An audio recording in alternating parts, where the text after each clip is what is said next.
Hi everyone, this is Aaron for Zollotech, and I'm going to show you how to run Windows 8 on an iPad. This is using Splashtop, and to get started, what we'll need to do is go to splashtop.com. You'll want to do that from your desktop, so we'll go ahead and open Internet Explorer on the desktop and start from here. This is my Dell Inspiron Duo, and what we're going to do is install Splashtop. Now, I actually have it installed already, but I wanted to show you splashtop.com. You grab the Windows 8 Metro testbed, and what you'll do is scroll down, and here you have the App Store app, which you'll need to purchase for the iPad. And then you have the streamer. You want to grab the streamer. Gives you 1.6 gigahertz or faster. We're in luck because that's what this is. So we'll go ahead and go back home. And actually, we need to go to the desktop. Go here, and the streamer is active. So we'll go ahead and hit go. We'll accept. And now I have to create a security code. It's being difficult. Let me go ahead and open it up here. Get that part taken care of.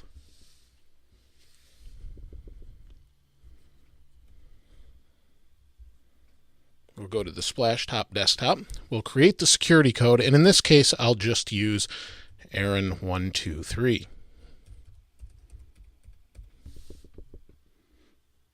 And I'll hit next and finish.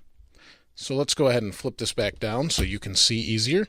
Now, before we move over to the iPad, we do have some settings here as well. Here we have settings. We have when your mobile device connects, and those are automatically selected. So I'm going to leave those. There are more controls. Here we have security. That's the Aaron123 password I placed earlier. And here we have network. So you can use Gmail, and I tried this earlier today remotely, and it works great. And then we have about. So it should work off this IP. Let's give that a try. I'll flip this up so I can actually see it because the viewing angle isn't so great. I'll move this out of the way. I'll grab the iPad. And what we want is Splashtop Win 8. Now, I do have it installed. Let me zoom out a little bit. Now, I have Splashtop Win 8 installed. It is a little bit pricey, but that's $24.99 or $50 after their main trial, and it's more to be a test bed than anything else. So let's go ahead and open it. And it's open, and it said found automatically. It found the IP. We'll go ahead and open it, and I put in that security code earlier, Aaron123. Tell it to remember for now. Connecting to my computer. And now the screen on the Windows 8 computer just changed. Now you can see Windows 8 there in one camera. Let me go ahead and rotate the iPad. And what it did is it readjusted for the actual resolution. So we'll go ahead and continue. And here you can see this is the interface. Slide in from the side. Hit start and it goes back. Now what's interesting is you'll see it moves a little bit more fluidly on the Windows 8 machine than it does here. This is across my network. I expected it to be a little bit choppy. It's about the same over Gmail when you connect that way. If we go to Internet Explorer, there's zollotech. Let's see how this works with pinch to zoom. See how it works. We'll scroll. Not a whole lot going on there. And this is a Windows 8 consumer preview, so I can use the web page kind of. Let's see how, if we scroll here a little bit, let's try to go back to, I guess we'll try, see how quick desktop opens. Okay, so we're back. Let's try and go to maps, see how that works.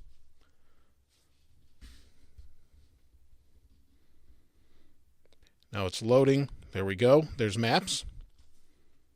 Let's see how it works. So it's a little bit choppy here. You can see on the Windows 8 computer that it actually responds a little bit better. I'm not touching it right now, and it responds a little bit better. We move around. It's interesting because it's almost real time on the Windows 8 computer, but not here. Slide in. Now let's see what we can do. We'll open music. If it'll open here. And it wants my password. Let's slide in from the side. Let's see how that works. Works the same as Windows 8. So that's pretty neat. So overall, it's pretty good, but I wouldn't expect anything great with it. I mean, you're going to get Xbox Live. You'll get everything the same, but it's not the full speed experience, and hopefully one day it will be. The app is a little bit expensive, but it's great if you want to test screen resolutions or just test your app on your iPad as well. The iPad works really good. The iPad has a much nicer screen than the Dell Inspiron Duo that I'm running this off of, as you can see, but it seems to work okay. Let's go back here. Let's open weather. It's been pretty hot today, but it's actually, I don't know if that's accurate. It was pretty warm.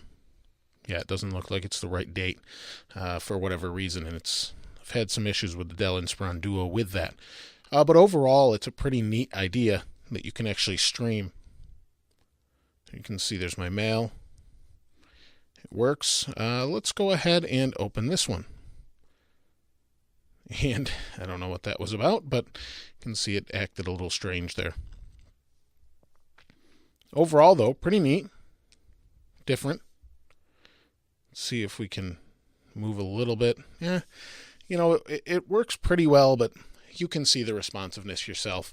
And not crazy responsive, but it does work. And if you want to play around with Windows 8, this does work in a virtual machine. I've played around with it in VMware. It seems to work just fine. Works the same way as it does here, and seems to work just as well. So it depends on your machine. Now, you may have a better result with your machine, but I have a pretty good signal, I think. Let's go to settings. You can see it's almost full bars. I'm actually not too far away from the router, but almost full bars on the computer, and I believe the iPad. If we go out of this, you can see it will change on the Windows computer over there. And then if I go back into it, it finds it. You'll see it change again, and then we'll be able to grab control of it one more time. Like I said, the application is a little bit pricey, but if you're a developer and want to test some things, you definitely could do that with this nice Retina display. Things look really sharp and crisp on this screen. Now, it is virtual, but it kind of seems to crisp things up just because it's such a high resolution. So you can see there's the People Hub and all the different hubs changing, and overall, it's not fantastic, but it's pretty good and actually a little bit better than I expected. So definitely take a look at it. It's neat, and if you have a developer need for it, it's definitely worth taking a look at. Other than that, though, please go ahead and comment. As always, I love to hear what you have to say. And if you haven't subscribed, please go ahead and subscribe. As always, thanks for watching. This is Aaron. I'll see you next time.